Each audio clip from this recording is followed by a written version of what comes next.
नवरात्रि का सबसे महत्वपूर्ण दिन अष्टमी तिथि और नवमी तिथि को माना जाता है। महाअष्टमी नवरात्रि के 8वें दिन आती है। यह देवी दुर्गा की पूजा के लिए समर्पित है। इस साल शारदीय नवरात्रि अष्टमी 11 अक्टूबर को है। देखिए, पंचांग के अनुसार इस साल शारदीय नवरात्रि की अष्टमी और नवमी पूजा एक ही दिन की जाएगी। महाअष्टमी और महानवमी पूजा 11 अक्टूबर को की जाएगी। दरअसल 11 अक्टूबर को दोपहर 12:06 से पहले आप अष्टमी पूजा कर सकते हैं और उसके बाद महानवमी पूजा कर सकते हैं। और इसी दिन कन्या पूजन भी किया जाएगा, यानी कि 11 अक्टूबर को ही आप कन्या पूजन भी कर सकते हैं। महाअष्टमी और महानवमी के दिन 9 कुंवारी कन्याओं को भोजन कराने से माता रानी की कृपा प्राप्त होती है। दरअसल कई महिलाओं के मन में यह सवाल है कि कन्या पूजन कब करे और कन्या को भोजन कब कराए। तो आप यह काम भी 11 अक्टूबर को ही करें, क्योंकि 11 अक्टूबर को ही महाअष्टमी और महानवमी दोनों की ही पूजा होगी। इसी दिन कन्या पूजन भी होगा।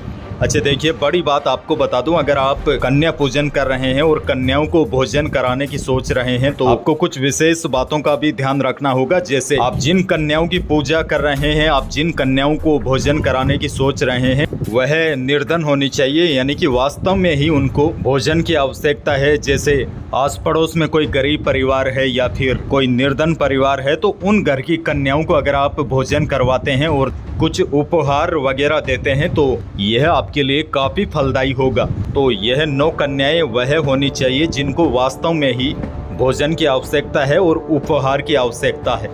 बाकी आजकल क्या होता है, जैसे हम अपने परिवार की ही कन्याओं को इकट्ठा करके उनको भोजन वगैरह करवा देते हैं और उन्हीं कन्याओं को हम उपहार वगैरह भी दे देते हैं जो हमारे परिवार की ही होती है। लेकिन यह उपहार और भोजन उन कन्याओं को करवाना चाहिए जो वाकई में निर्धन है और उनको इस चीज की आवश्यकता है। बाकी आप कन्या पूजन के साथ ही गरीब परिवारों की मदद कर सकते हैं, जरूरतमंद लोगों को दान पुण्य भी कर सकते हैं। और आपको बता दूं, कन्या पूजन के बाद नवरात्रि व्रत तोड़ा जा सकता है। हालांकि नवरात्रि व्रत तोड़ने का सबसे उपयुक्त समय नवमी के बाद माना जाता है, जब 10वीं तिथि शुरू हो चुकी होती है।